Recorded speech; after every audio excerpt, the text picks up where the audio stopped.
Welcome to our show today, Real Talk with Miss Brenda. I'm Miss Brenda, and today, oh my goodness, are you in for a treat? Today is one of my favorite people in the entire world. She is somebody that I zeroed in right from day one that I thought, Lord, if you're going to have me to do this, I'm going to have that woman to do it with me. And sure enough, he opened the door, and, you know, I don't want to say that I stole her from somebody, but I kind of did. I saw her and I thought, oh, I got to have her. She could help me a lot because I was so green and she knew more than me, and I was so excited. Of course, it didn't take a lot to know more than me back then, but her name is Deborah Jones, Dr. Deborah Jones, but we all call her Chap just because we love her so much. So, Chap, tell me a little bit. How long have you been with us?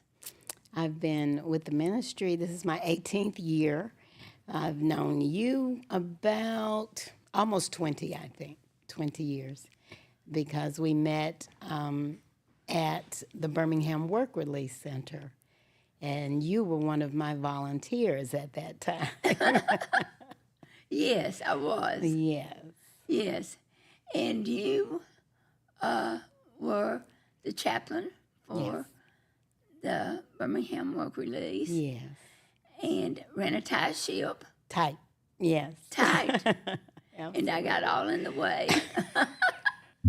Okay, so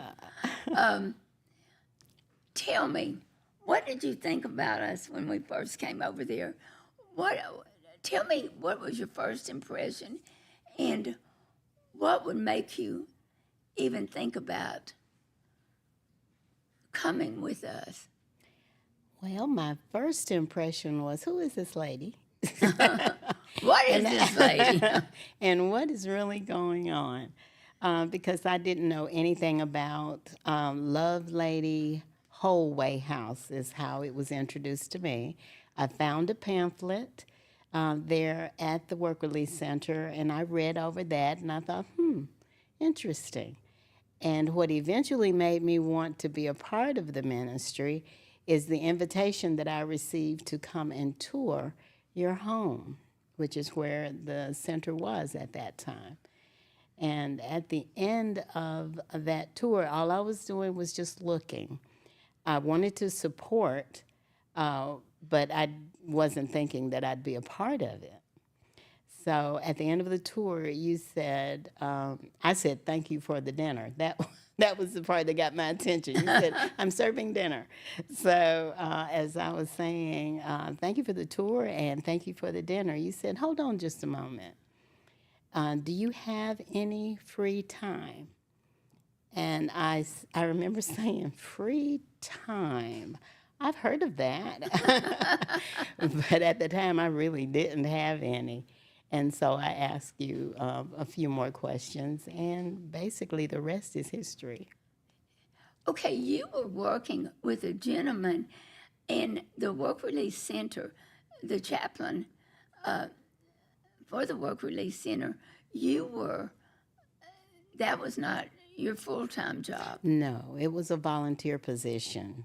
They didn't have a full-time opening at the Work Release Center, so I was there as a volunteer.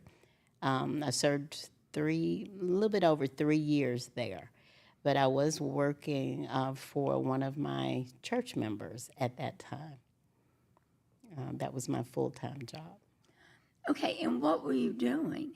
I was his field support specialist, which basically meant that I put out feelers for the sales that he was doing for office supplies.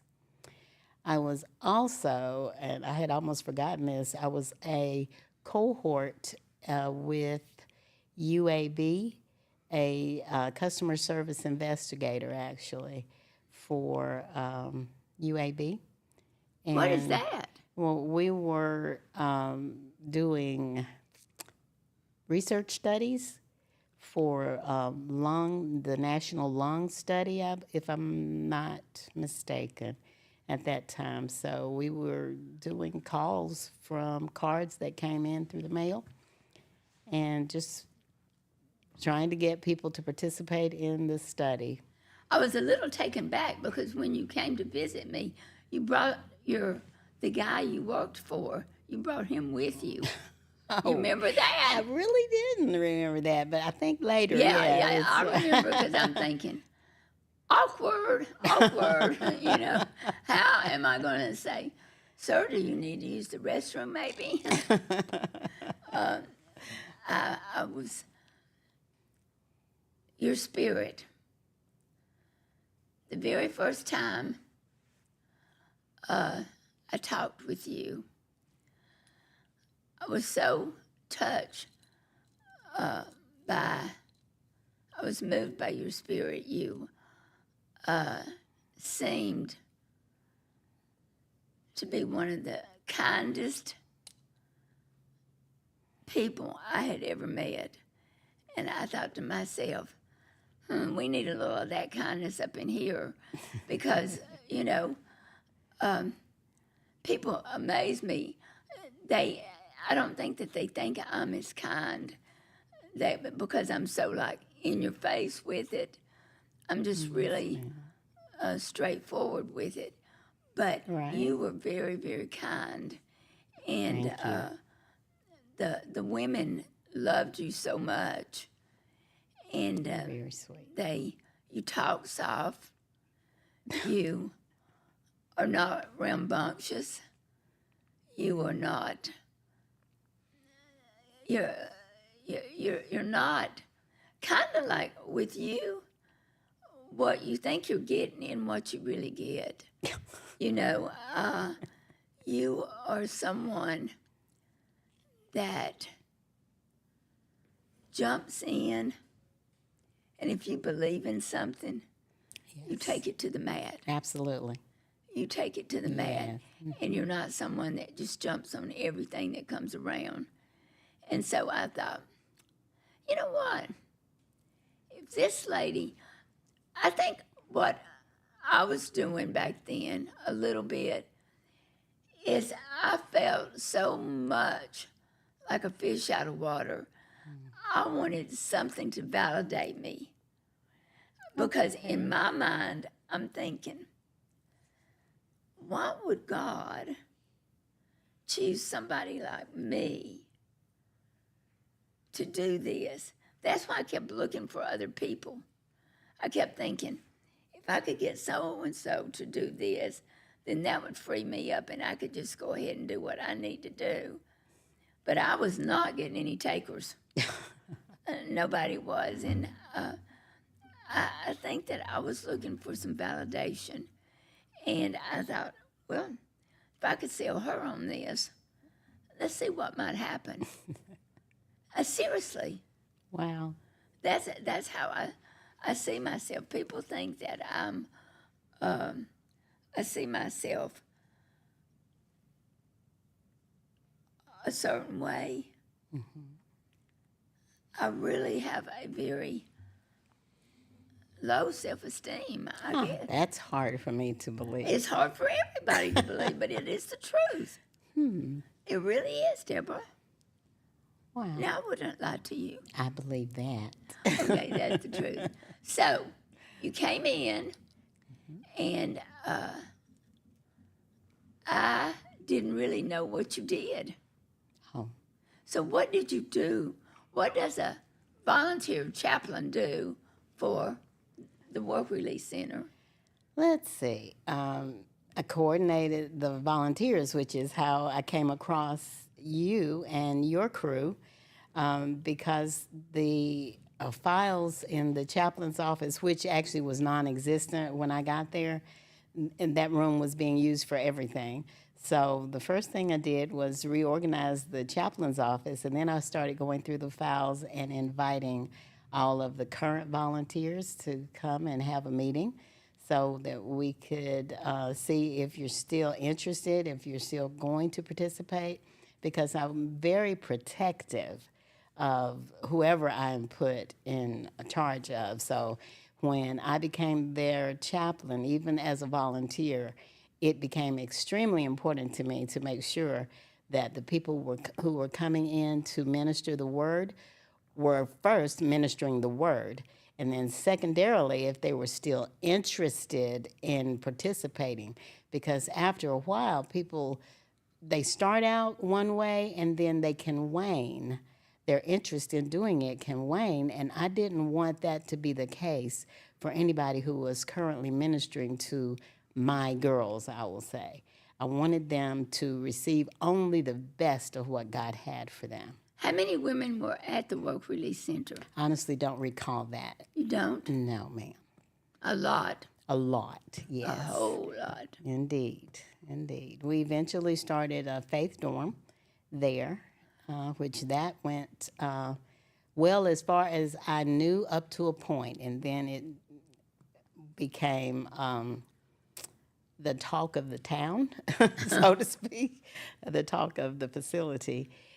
In that, so I took that, of course, to the Lord, and He gave me something that I have used several times since then, a little poem that makes it easy to understand in any situation where gossip is involved. If it's okay if I share what the Lord gave me? Yes. He said, Absolutely. No secrets on here. okay. He said, if it's true, don't defend it, fix it. If it's not true, don't deny it, forget it. Hush, my child, don't say a word. Your life will tell the tale that is heard. And I have shared that several times. And it's been I've had to remember it several times as well. I can remember it. Good. Very good. It's easy to remember because and I knew it didn't come from me. It came too quickly.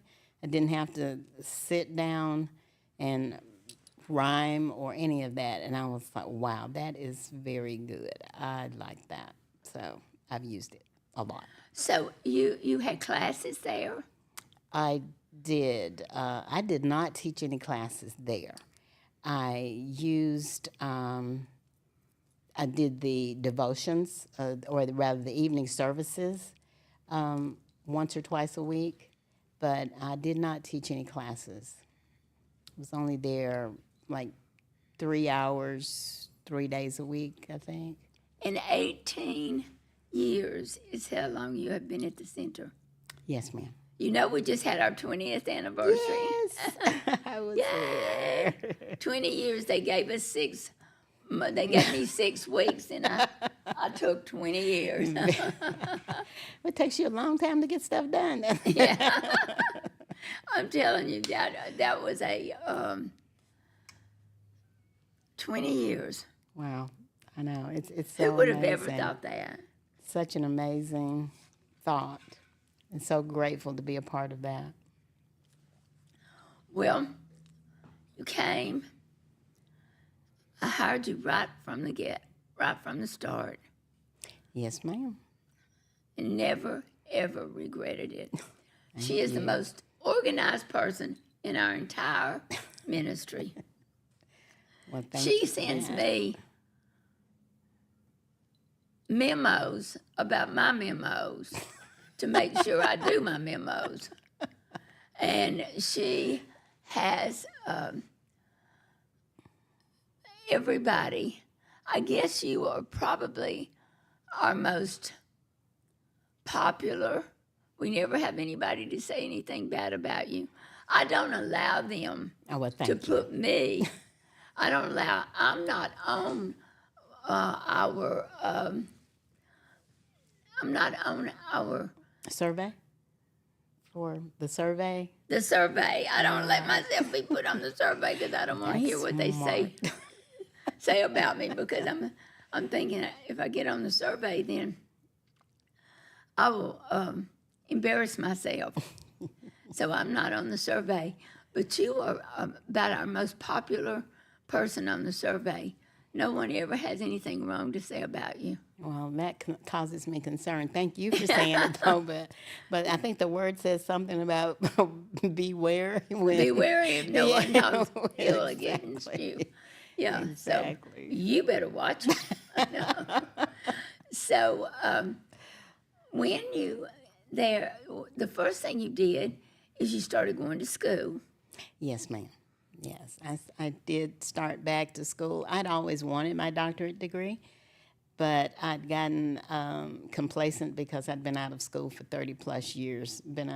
My undergraduate degree was received in 78. So here we are nearly 30, actually I think it was 32 years later, and I'm talking about going to school. But I took the plunge, and it took me just under 6 years, but I did end up with 2 master's degrees, a certification in forensic psychology, and a doctorate of ministry. See, she gives us a good. I mean, that's good to have. Yes, ma'am. I mean, you validate me. That's why I got you. You know, Oh, so thank you, you. every single day, you love on our women Every day. every day. Actually lived with them for 15 years. I had the best, I'll get emotional, I'm trying not to. Get emotional. Best neighbors in the world for 15 years. I have good neighbors now, so I'm not talking about y'all, but I had no concerns. I felt safe. I felt at home. And For 15 years, you 15 lived in the years. center with us. Absolutely. 15 years. 15 years. Loved it. I am so Why? well. It came to me actually that it was time to move. I was about to sell my house. This is before I started with you, of course. I was about to sell my house and move to Colorado. And I had questions about, well, what's in Colorado? Nothing. I just felt like I'd like to relocate there. And This is something you would never know about her. This meek, sweet, kind person has a real sense of adventure. absolutely. I mean, she really does. So that was my plan. And we were having a Christmas party for my local church family. And I was driving for some, myself and a couple of visually challenged friends. So I had, already agreed to pick them up. So I get there to pick them up, and there's an additional person who's asking, can she ride along too? And I was like, well, there's an available seat, of course. And so she gets in, we're off. They live in the middle of the block, and we haven't even made it to the corner when she says, now I have to be back by 10 o'clock. And so the me that I actually am said, inside, not outside where anybody could hear it, now, I didn't even know you were going, and now you're dictating what time we have to be back. But that was the blessing of it, that I had enough sense to keep my mouth shut, because I asked her, why, may I ask? Those were my exact words. And she said, because I live at the Love Lady Center, and they close the gate at 10. When she said the word Love Lady Center, it was like a coin dropped in a slot in my spirit. I knew, just like I knew my name, that Love Lady Center is where I was supposed to be, not Colorado. Everything changed with that one statement. So, this person that you were taking said she had we locked the gates at 10 o'clock, Yes. and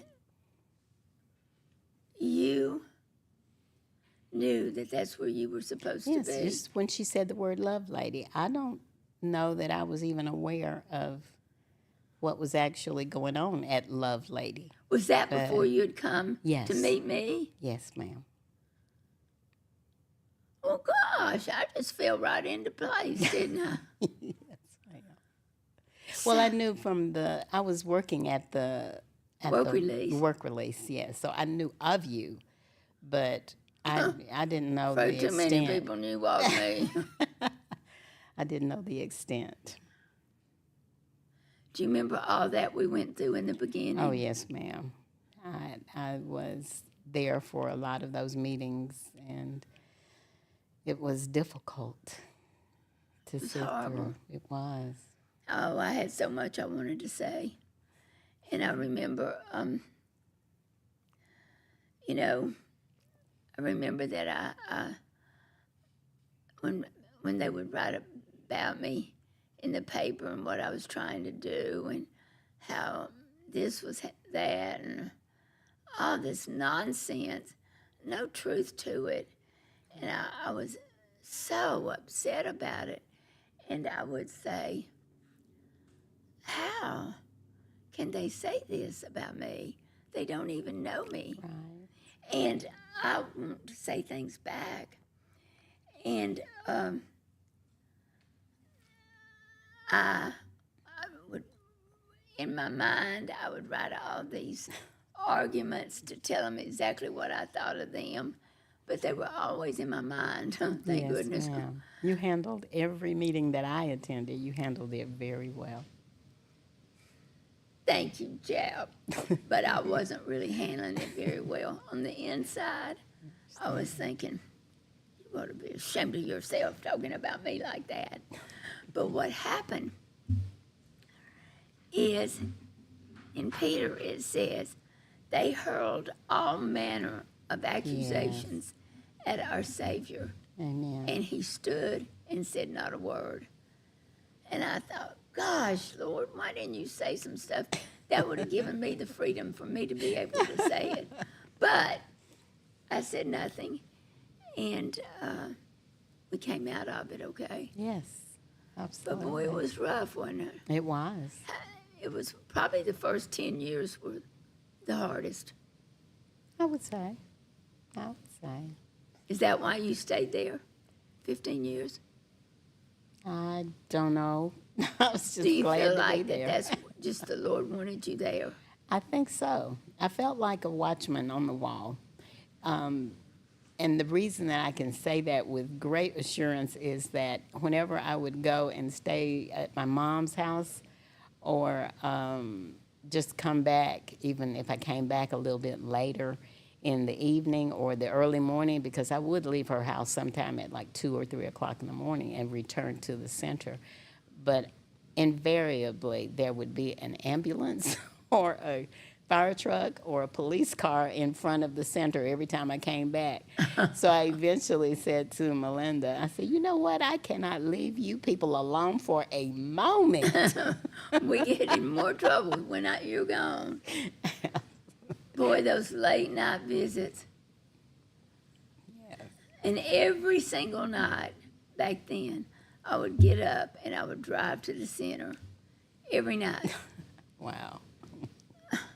So maybe you should have been staying there too. Maybe I should. Well, I did stay there, don't you I remember? do remember that. You I had stayed your there room for. there. I stayed there when Jeff was in the beach. Hunter and I stayed at the center. And we used to lay there and we talked, and some special times I enjoyed that. Yeah, I would I imagine. enjoyed that. Now, you were a single woman, Yes. Mm-hmm. and I knew one of the things that you felt like the Lord was going to do was going to bring you a husband. Yes. And he did. And he did. Yeah. Yes. Yeah. Which is why I'm no longer staying at the center. Which is why now you have a house to live in. Yes. Uh-huh. You met some remarkable people. It's kind of how the center kind of engulfs your life, doesn't It it? does. It does. But not in an, I Selfish wish these manner. people, right, no, not at all. I wish these people would leave me alone. No way. No way. I have never one time felt that way about it. have. I have not, and I'm grateful for that.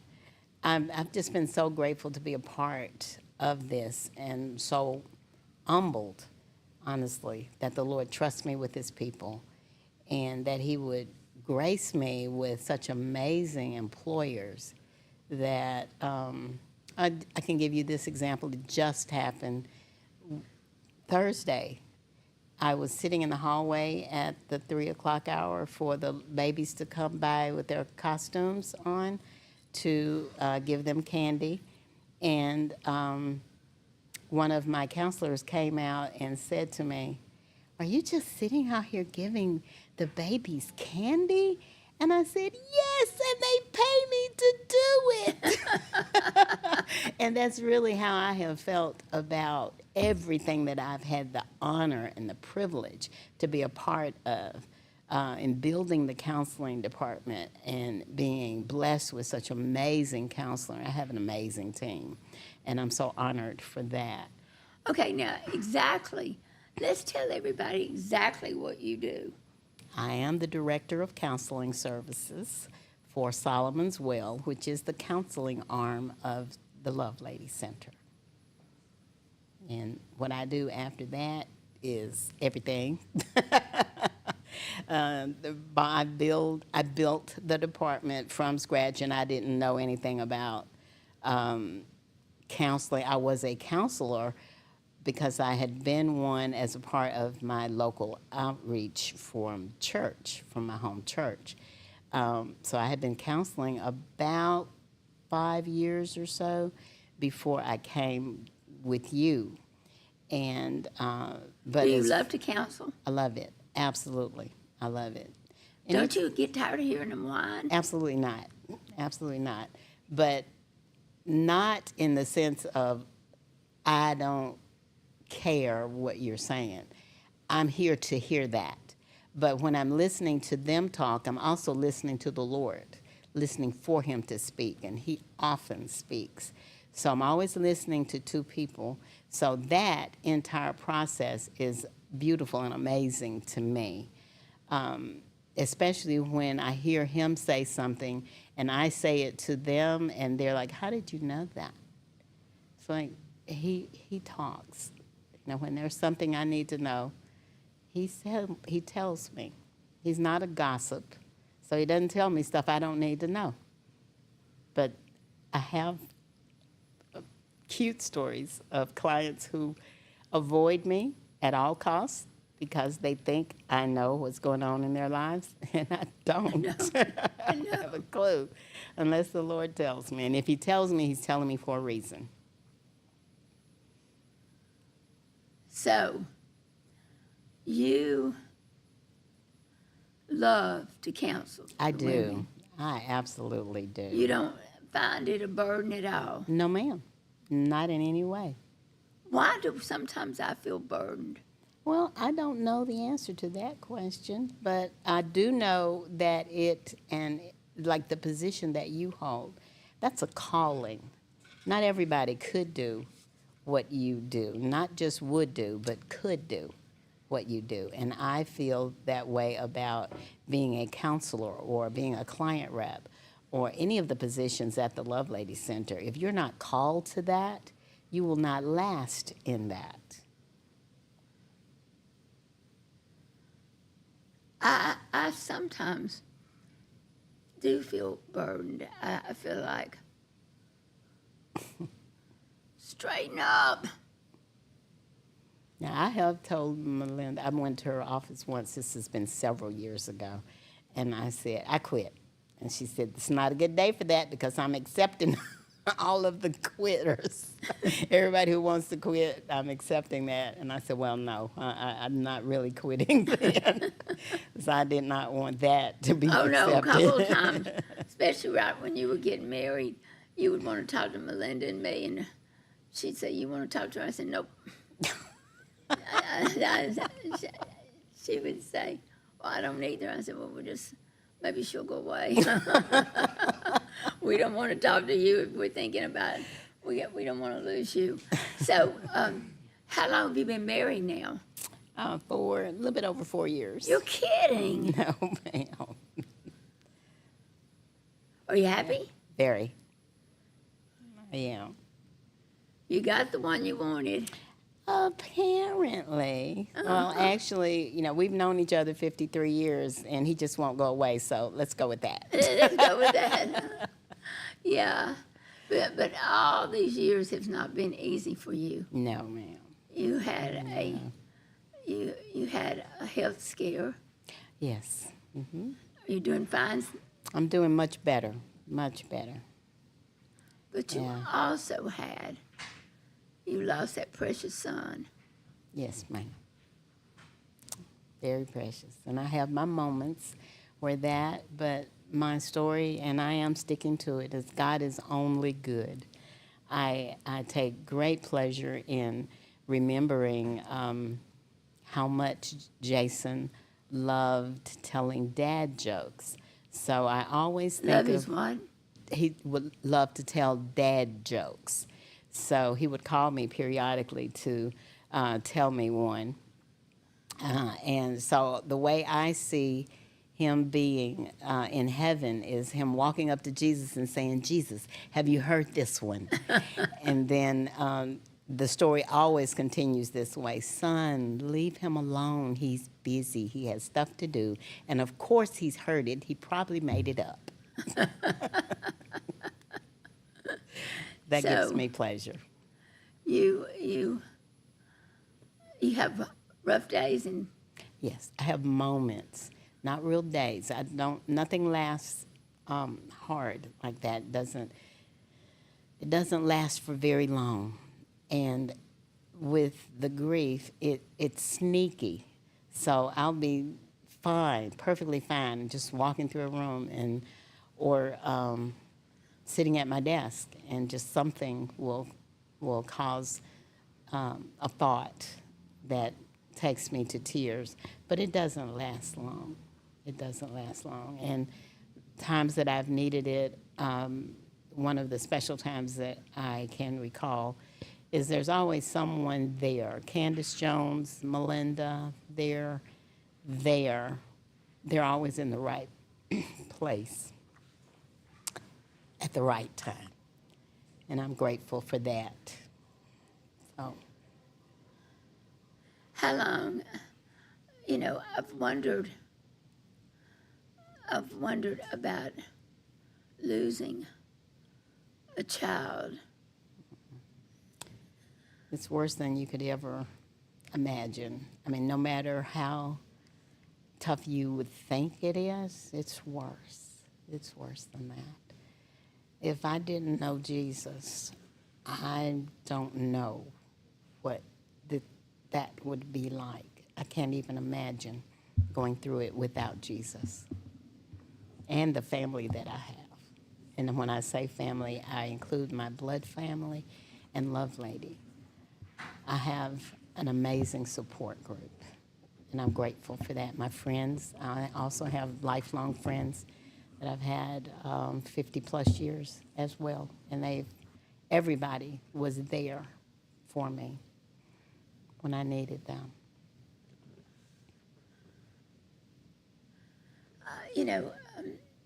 Jeff, my Jeff lost his Yes. son, my stepson, Yes. Jason, I remember. and I don't think that Jeff has ever really gotten over that. Do you think you ever get over it? No, I think the hole is there. The hole that place that they held in your life remains there, and the only way to fill that is with the sweet memories. As long as you remember that person, as long as they are remembered, they never are actually gone, because the memory helps them live on. Especially when you can make up a story like the one I make up about the dad jokes and him bothering, quote unquote, Jesus every day with them. I know he's in heaven. I know that he knew Jesus before he left here. Who? Jason, my Jason. Your So, Jason. yes, I know No that. doubt in my mind. No, yes. He, And he loved Jesus. very unique person. Indeed. He was a very unique person. And he struggled with health, and he was always right there, right, Yes. and he didn't complain. No, he didn't. He was never a complainer. And, if you didn't know his story health-wise, you would never find it out because he just wasn't that type of person to put that on anybody. And if you asked him to do something, he would do whatever he could. Do you think it made you be a better counselor? What in particular? His death. Yes, because it gave me something to draw on with the number of clients who I have spoken with who have lost children. I have I have an experience to draw on when ministering to them. So yes, ma'am, I would say that. We have so much death in the center. Yes, very true. So much death. Do you struggle with how much death we have? Well, I can't say that I struggle with it. I choose to believe that they are in heaven. I will miss them, of course, and I do keep the obituaries so that I'm aware, and I have a thick packet of it. So in that sense, when I look at that, I hate How that many it's so is in thick. there?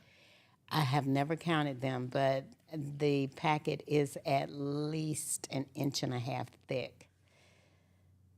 So I don't know how many are there, but there are a lot, and it is very sad. I miss a lot of those. In particular, some come to mind. One, if I may, Pam Smith had agreed to be the donor for Jason's kidney transplant, and they called each other Left Side, which I thought was really cute. Who? Pam Smith. And now she had never been tested. Another client had been tested and was approved. She was a match, an exact match for Jason. And the story that, as she tells it, if I may, because she's a current client at the center now, she told me when I made mention of it in a devotion that I was doing that Jason needed a transplant. She said at that moment the Lord spoke to her and told her she was a match. And she told me after the service what the Lord had said to her.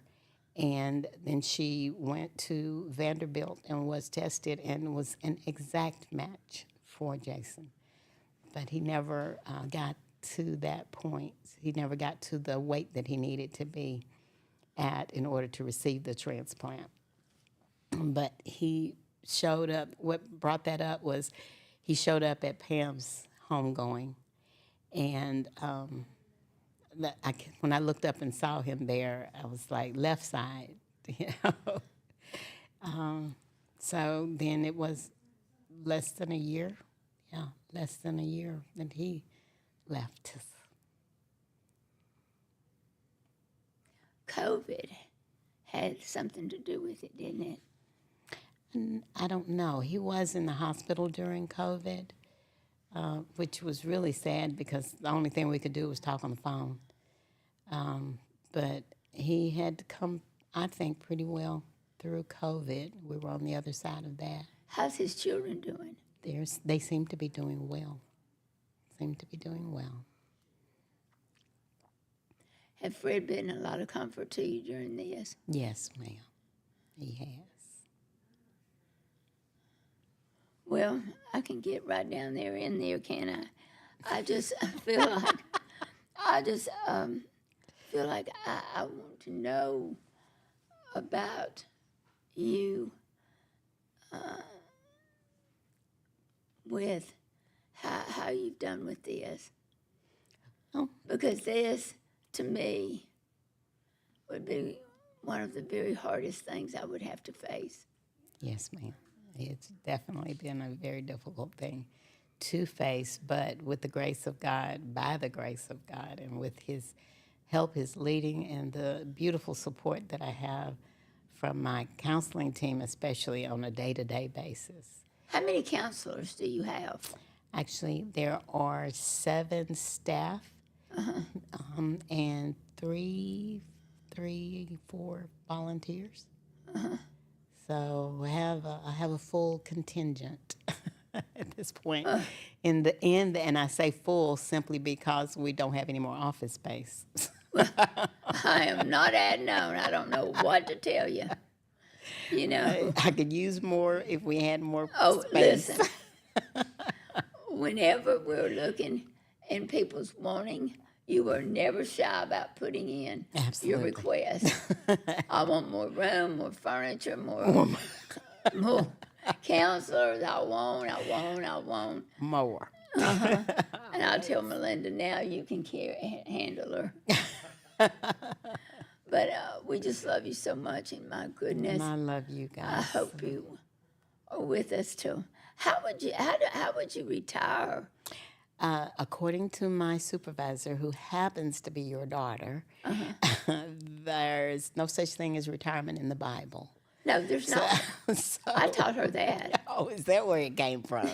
So you're who I have to blame in that I don't Right. have a potential Right. retirement date. There is no retirement in the Bible. How do you retire from God? You can't. You can't. That you can't. You're stuck.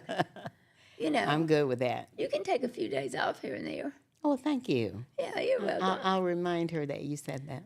You are just such a wonderful, wonderful inspiration to all of us. Thank Great you. devotions, great this, great that.